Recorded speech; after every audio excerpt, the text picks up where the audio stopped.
सदाशिवसमारम्भां शङ्कराचार्यमध्यमाम् अस्मदाचार्यपर्यन्तां वन्दे गुरुपरम्पराम्. हरिः ओम् श्रीगुरुभ्यो नमः. हरिः ओम्. We are about to complete 13th chapter titled Kshetra Kshetrajna Vibhaga Yogam. 4 more slokas are left.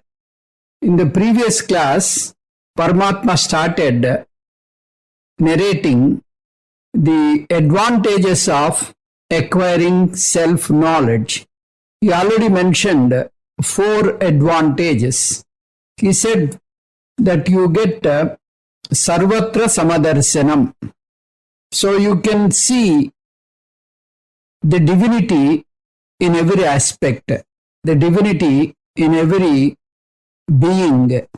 So you don't resort to any himsa, any kind of violence, because everywhere you see God and God alone. That Sarvatra Samadarsanam is a great darsana, great advantage in the day-to-day life. You will have tranquility and you will have peace and you will be able to see divine presence in every part of this world. So if you acquire that Samadarsana Siddhi, that is the end of it. So you can really enjoy every moment of your life. This Sarvatra Samadarsanam is one greatest advantage you can get out of this self-knowledge. The second advantage Paramatma mentioned was Amrutatva Prapti. The moment Paramatma mentions about Amrutatva Prapti, immediately we conclude that we will not die with this mortal body. That is not the idea to be carried home. I cautioned you earlier also. This body is bound to perish. This is a package. In this package, we have all kinds of good and bad. This will have a birth and this will have a death. This will have old age, everything. Asti, jayate, vardhate, vipanamate, apakshiyate, vinasyati. All shadvikaras are bound to happen with this mortal body. Then Paramatma is talking about what? Paramatma is talking about your higher nature, which is real. So if you look at your higher nature, you are neither born nor will you die. So this is a great advantage if you know this and if you identify yourself with your higher self. You will not brood over the old age and the death. This is the problem for majority of the people. People do not want to die. People do not want to get old age. But these two are must for the body, mind, sense complex. But at your higher self, but at your higher reality, there is no birth, there is no death. Na jayate mriyate va kadachit. Nayam bhutva bhavitavana bhuyaha. Similarly, there is no old age here for Atma, which is my higher nature. If I cling on to my higher nature, I do not brood over these two things, which are eternal threats for every human being, for every living being for that matter, for every human being. So I can be free from Jara Dukkham, I can be free from Jara Dukkham and Marana Dukkham. So this is the advantage I have. This is what Paramatma mentioned as Amrutatva Prapti. Then the third one is Akartrutvam.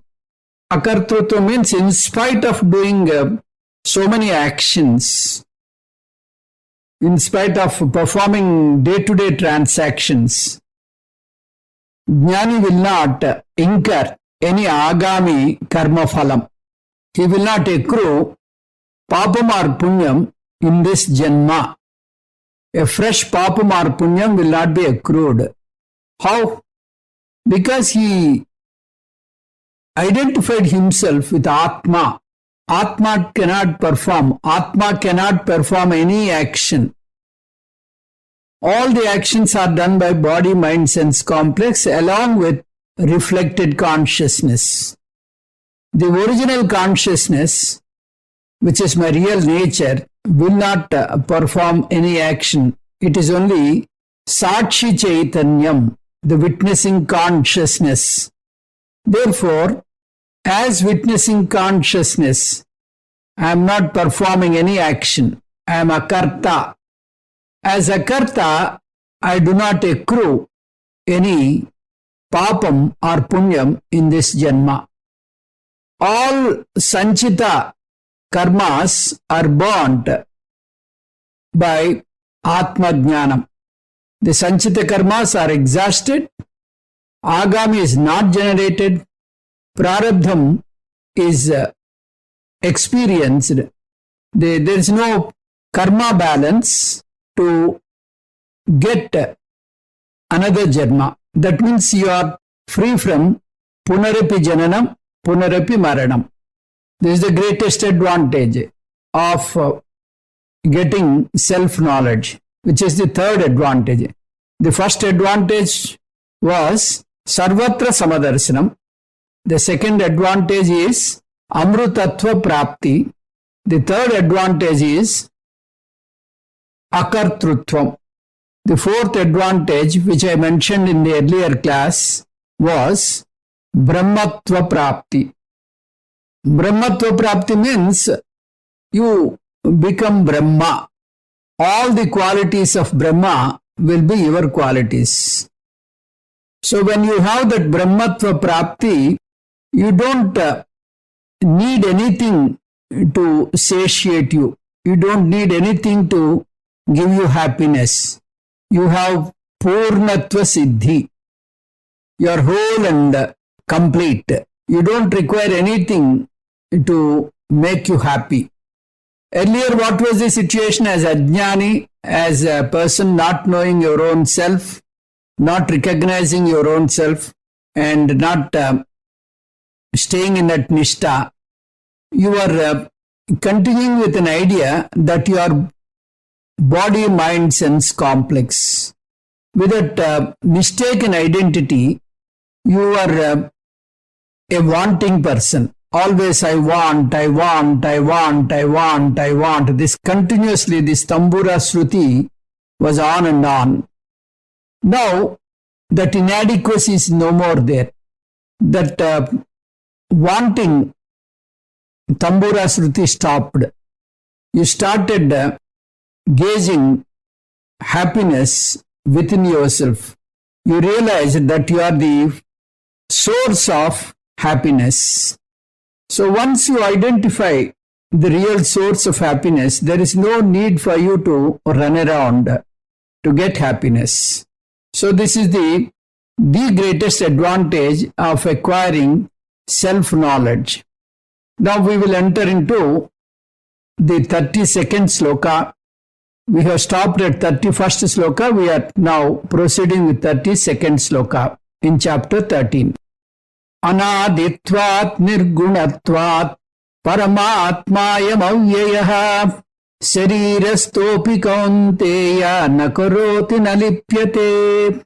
Hey Kaunteya, hey Arjuna, anaditvat, because it is not having any beginning. Nirgunatvat, because it is not having any attributes. Avyayaha, it doesn't perish. I am Paramatma, this very Paramatma, Sarirastaha api, even though he is the indweller of the very Sariram, very body, mind, sense complex, na karoti na lipyate. He doesn't do anything, nor he gets tainted by the transactions here. All the karmas will not bind him. This is the meaning. We will go to the Anvaya. He Kaunteya, Ayam Paramatma anaditvat nirgunatvat avyayaha asti. Ataha saha sarirastaha san api na karoti nacha lipyate. Hey Arjuna, being not born, being beginningless, being attributeless, being non-perishing tattva, non-perishing principle, though Paramatma is the indweller of this body-mind sense complex, he is not the doer, not he is the enjoyer. He is not doing any action, nor he is bounded by any action or any transactions done here. This is what we call abhoktrutvam. Atmajnanam is compared to waking up from the dream. Between waking up from the dream and the self-knowledge, there are so many similarities and also so many differences. For every example, this is true. An example cannot be 100% same as the original. If it is so, there is no need of example. So here, there is a very clear difference between Atmajnanam and waking up from the dream. When I get up from my dream dissolves. My dream fades away. I don't continue my dream. I come to the Vyavahara Satyam, the empirical reality. But whereas, even if I grow to the higher reality called Paramarthika Satyam, the transactional reality will not vanish. The transactional reality stays right in front of me. Even though I have a paradigm shift to Paramarthika Satyam. This is what we have to understand.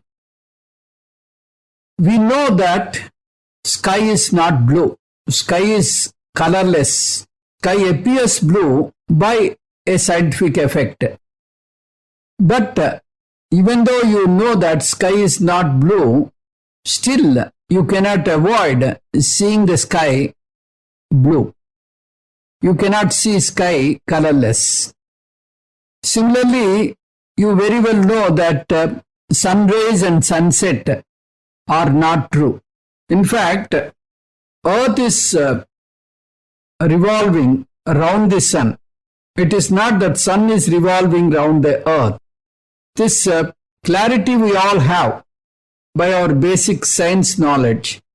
Yet, day in and day out, we see sunrise and sunset. We cannot miss it. So, there are two kinds of midyas. One, once you acquire the knowledge, the earlier midya will fade away.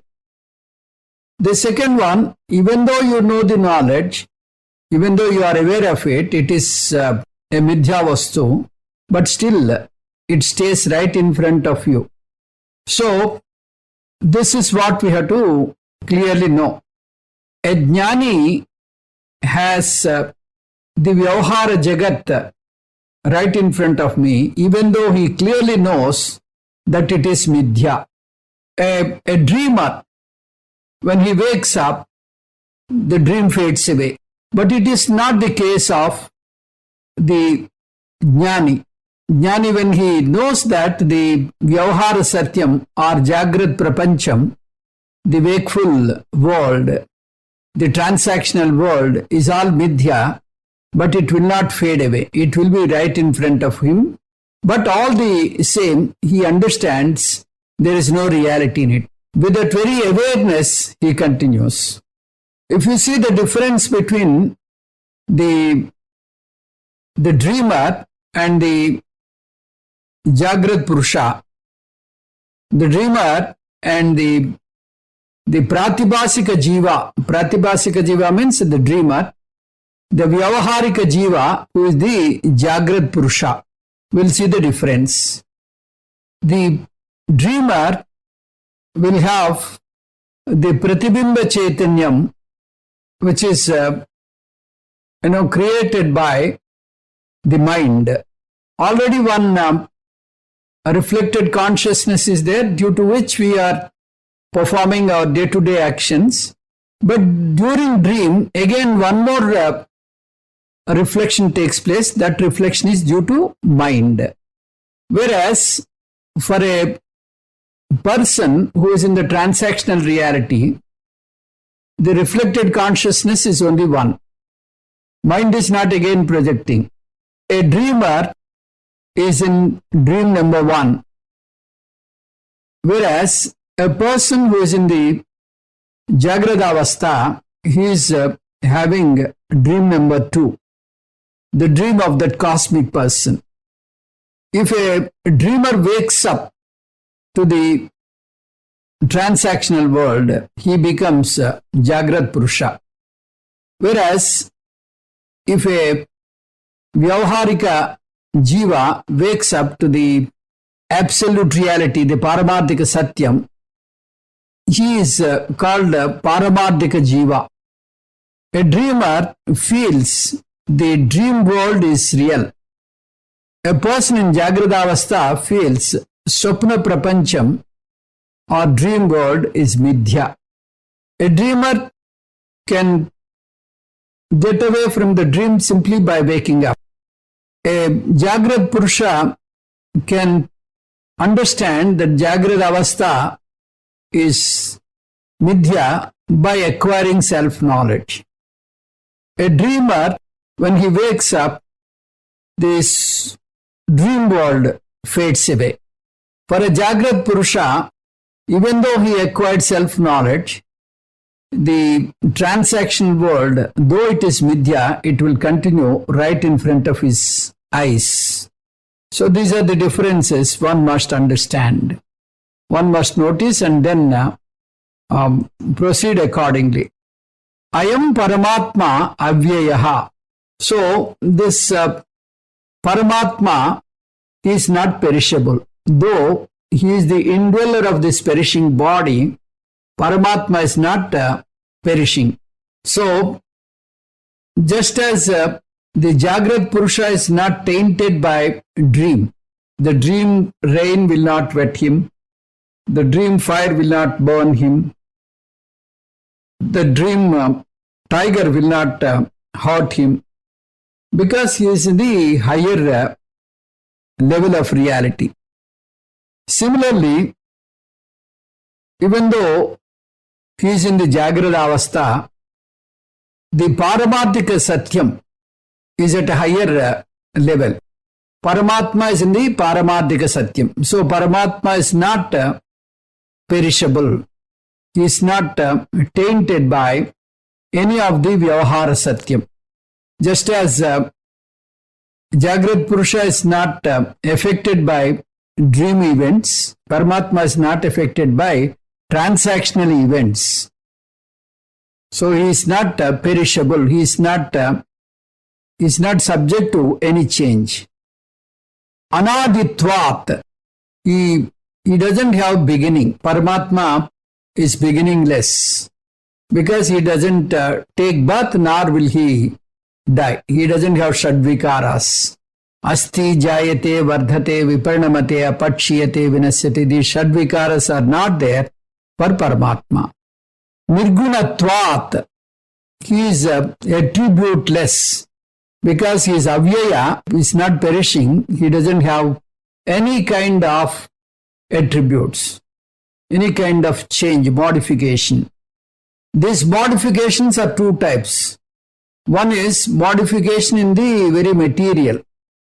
Like you turn milk into curd, then there is no more milk. The entire milk is totally changed into curds. Whereas if you make different ornaments, the material remains the same. Material remains same, but the shapes are different. In case of ornaments, the change or modification is called attributional modification or attributional change. Whereas in case of milk turning into curds, it is the material change. So Paramatma, because he is Anadi and he is Avyaya, he is also Nirguna. He is not having any attributes. Sarirastaha api, even though he is the indweller of the very body, mind, sense complex, na karoti na lipyati. Atma is abhokta, akarta. Na karoti means he is not doing any transactions here. Na lipyate, he is not tainted by, he is not touched by any karmas, any karma phalas. So the events in the transaction will not affect Paramatma. He is abhokta and akarta. The fifth jnana phalam is abhoktrutvam. Yada sarvagatam soshmyat akasam nopalipyate sarvatra avastito dehe tadatma nopalipyate yatha sarvagatam akasam soshmyat. Because the akasa, which is all pervading, it is very, very subtle. Na upalipyate. It is not affected by the gunas, the attributes of the things within. So, there may be so many things within the akasa. Akasa is one which accommodates everything. So the accommodated things will have so many attributes. It will have color, it will have water, and so many things are there. All these attributes are not the attributes of Akasha. So, na upalipyate. Akasha is not affected by the attributes of the things within Akasha. Tada, in the same way, dehe sarvatra avastitaha atma na upalipyate. In the same way, Atma is all pervading in the body, mind, sense complex.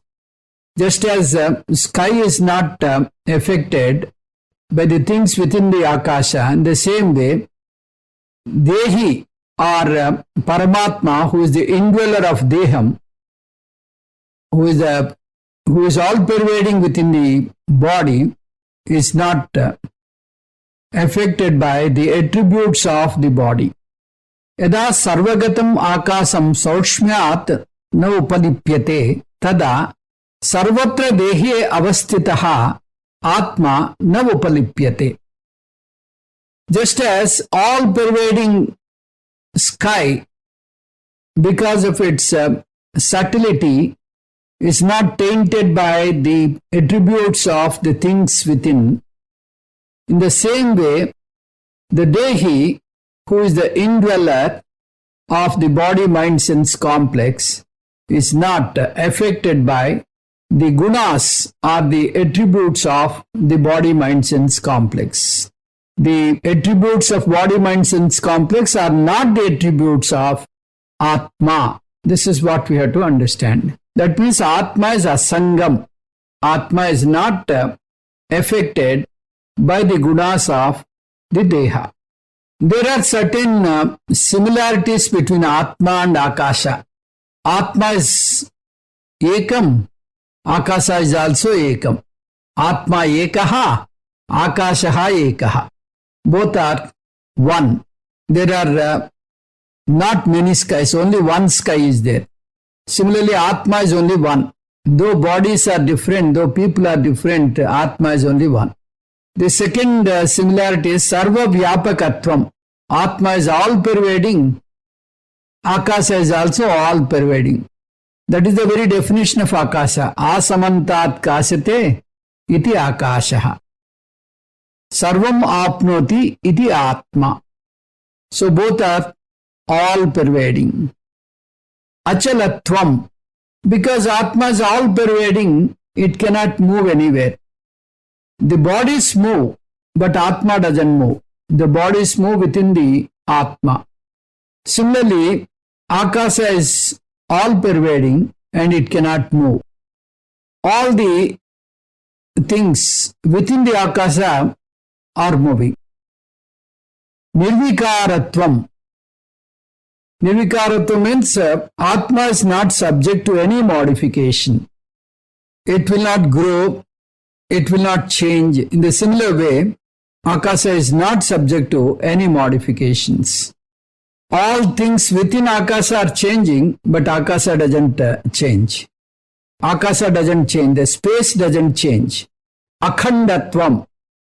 Atma cannot be divided into parts. Akasa also cannot be divided into parts. Asangatvam. Atma cannot be attached to anything. In the similar way, Akasa cannot be attached to anything. Atma is asangam, Akasam is asangam. That means the contamination of all the articles or all the things within the space, they don't taint Akasa. Akasa will not have any odor. It will not have fragrance, nor it will have bad odor. So similarly, Atma is Nirgunam. Sarvadharam. Atma is the very support of everything. Because without Atma, nothing you can imagine here. Atma is Sarva Adhishtanam. In the similar way, Akasa is Adharam for everything. Viswadharam Gagana Sadrusam. We see this in Vishnu Sahasranamam.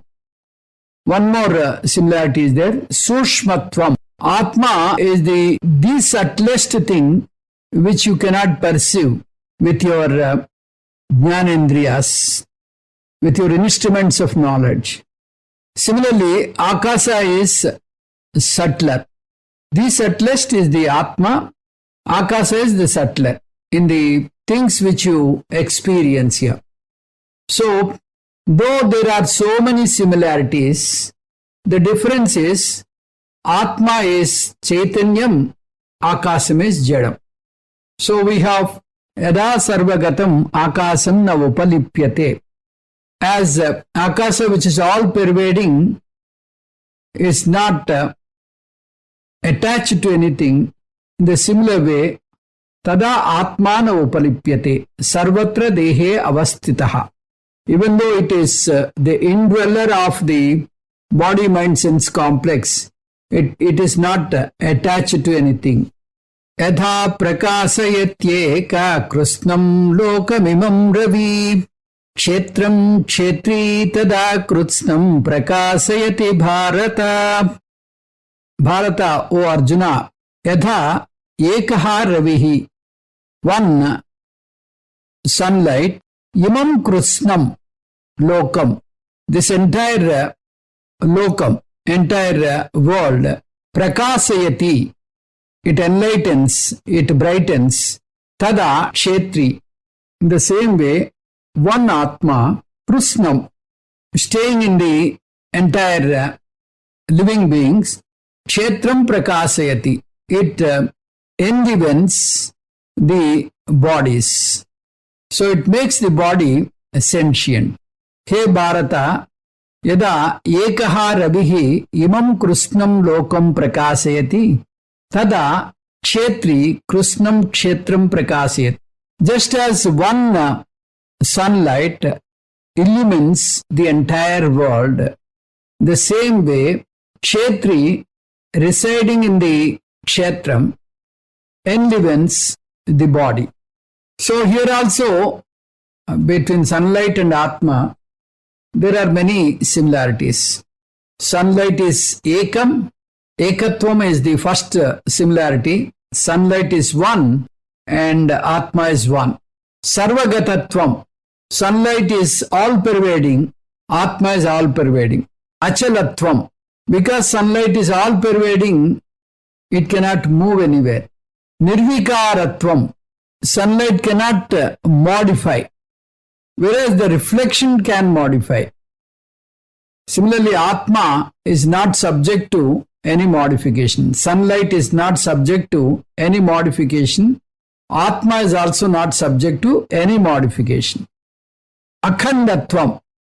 Sunlight cannot be divided into parts. Atma also cannot be divided into parts. Achedyaha, Adahyaha, Akledyaha, Asoshasya, Asangatvam. Though sunlight illumines the things around, but the attributes of the things are not the attributes of sunlight. They will not affect or they will not taint the sunlight. Then Surshmatvam, the subtlety. Sunlight is very subtle. It cannot be seen by 5 elements of knowledge. The pure light we cannot see, whereas reflected light we can see, because the pure light is very subtle. Asabdam asparsam arupam avyayam tadarasam nitya magandavachayat anadyanantam mahatah param dhruvam nichaya tam mrityumukhat pramutya prakasatvam. Atma illumines everything. Like the light which illumines everything, Atma illumines the body mind sense complex, which is jadam, and makes it sentient. Yatha ekaha ravihi imam krusnam lokam prakasayati. Just as one sunlight illumines the entire universe, tatha kshetram kshetri krusnam prakasayati bharata. In the same way, in all living beings, Atma illumines the body mind sense complex. Suryo yada sarva lokasya chakshuhu na lipyate chakshushair bahya doshaihi yatha ekastada sarva bhutantaratma na lipyate loka dukkhena bahyaha kshetra kshetrajnayorevam antaram jnana chakshusha bhuta prakriti mokshancha ye viduryanti te param. Evam, in this way, kshetra kshetrajnayoho antaram. The difference between kshetram and kshetrajna. Cha bhuta prakriti. Prakriti and the other jada vastus. Moksham. They do not have independent existence. Ye, whoever jnana chakshusha viduhu, whoever understands with jnana netra, te param yanti, they attain that ultimate paramatma, parabrahma paramatma. Evam ye jnana chakshusha kshetra kshetrajnayoho antaram bhuta prakriti moksham cha viduhu te param yanti. In this way, whoever understands the difference between kshetra and kshetrajna, prakriti and other jada vastus, who understands they do not have independent existence, they have only dependent existence, they depend on Atma for their existence. Whoever understands this, who can see this by their jnana netras, such jnanis, they will reach Paramatma. They will attain Paramatma. That means Paramatma is concluding this particular chapter with the Jnana Phalam, that is Jivan Mukti. So, with this he is concluding that they will get Jivan Mukti. Kshetra kshetrajnayoho antaram evam viduhu. Whoever understands the difference between kshetram and kshetrajna, prakriti and purusha, jnana chakshusha, with their jnana netras, with their eyes which are equipped with jnana. Eyes equipped with jnana means not the physical eye, with the intellectual eye, who can understand the difference between kshetram and kshetrajna, atma and anatma, who can separate this. We cannot separate the light and the hand. They are together. Without light, you cannot see the hand. But the light and hand cannot be separated. In the similar way, we cannot separate Prakriti and Purusha, but intellectually we can see the difference and separate them. We can distinguish what is Atma, what is Anatma. By distinguishing Atma and Anatma, you know what is Atma, what is Anatma, and your real Swarupa, your reality is Atma. So if you know that your reality is Atma, you detach yourself with Anatma and then attach yourself with Atma, which is the reality.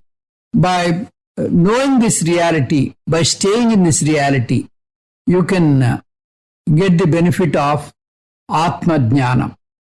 This is what the sloka is emphasizing. This sloka talks about Jivan Mukti, the balance of the life. Such a wise person can enjoy the Jivan Mukti. Enjoy the Jivan Mukti means he can enjoy that freedom from the Jara Dukkham, freedom from Marana Dukkham, and freedom from Atruptigaratvam, freedom from Dukkha Misritatvam, freedom from Bandhakatvam. All these bonds, all these shackles will be removed. Bhota Prakriti Mokshancha. Moksham here is Midya. Moksham is not liberation. Midya means not having independent existence. So, we should know that there is no independent existence for the Jada, Vastus and the Prakriti. They all depend on Atma for their existence. Just as we see the picture on the screen, we grossly immersed into the picture. When the tragic scene comes, we cry. When one humorous scene comes, we laugh. We are so much engrossed in the movie and we lose the sight of the screen. But if you are aware of the screen, the pictures which are created on the screen will not affect you. You will have that spruha, that it is all dependent on the screen. All the pictures are dependent on the screen. Without screen, there is no picture. The screen is the adhishtanam. All pictures are borrowing their existence from the screen. So, the screen is the adhishtanam. Those who understand the reality, which is the screen, they will be free from the tension created by the picture. Otherwise, those who are engrossed by these pictures, by the movie on the screen, they are subject to the emotions. In the similar way, though you are in and through in the Vyavahara, te ye viduhu, te param yanti.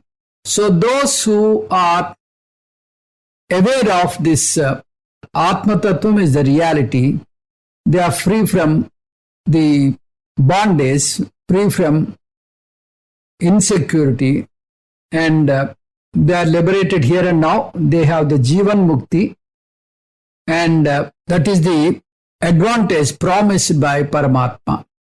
So we have many advantages narrated by Paramatma in this particular chapter. At the end of this chapter, the advantages are, the first advantage he said is Sarvatra Samadarsanam. Sarvatra Samadarsanam. Then the second advantage he mentioned was, first advantage is Sarvatra Samadarsanam. Second advantage is Amrutatva Prapti. The third advantage is Akartrutvam. Fourth advantage is Brahmatva Prapti. Fifth advantage is Abhoktrutvam. Sixth advantage is Jivan Mukti. So we can have all the advantages by acquiring the self-knowledge. So first, we have to acquire jnana yogyata by doing karma yoga and upasana yoga. And once you get chitta suddhi, chitta ekagrata and chitta vaisalyata, then you have to go to a Srotriya Brahmanishta Guru and acquire the self-knowledge by listening to him consistently for a long period of time. Then if you have doubts, you have to clear it through mananam, and you have to get undoubted knowledge, nissamsaya jnanam you have to get by reliving into the teaching or by clarifying the doubts through peer group or asking Guru himself. So in Mananam stage you get Nissamsaya Jnanam. And the final stage is Nididhyasanam. By Nididhyasanam, having that guided meditation, or by even by listening once again with utmost concentration, can create Nididhyasanam. That is what our Paramarthananda assured, because Vivaranacharya mentioned that long period of hearing, even after you get Nissamsaya Jnanam, will make a sadhaka undergo Nididhyasanam. The second time, after you know everything, after you get Nissamsaya Jnanam, even then if you keep listening, that itself will act as a Nididhyasanam. That time when you are hearing, your attitude will be different. Whenever the Atma Tattva is mentioned, you will be applying it to yourself. You think that that is your nature. Swamiji is talking about your real nature. So that way you imbibe the Atma Tattva as your real Tattva. You imbibe whenever the Atma Tattva is mentioned, that is your real Tattva, and you can stay in that Nishtha. So with this we have concluded chapter 13. Om Tat Saditi Srimad Bhagavad Gitasu Upanishatsu Brahma Vidyayam Yoga Sastre Sri Krishna Arjuna Sambade Kshetra Kshetrajna Vibhaga Yogo Nama Trayodasodhyayaha. Harihi Om Tat Sat. So in the next class, I will take up the summary of the 13th chapter. Om Purnamadah Purnamidam Purnat Purnamudatyate Purnasya Purnamadaya Purnamevavasishyate. Om Shanti Shanti Shanti. Harihi Om Sri Gurubhyo Namaha. Harihi Om.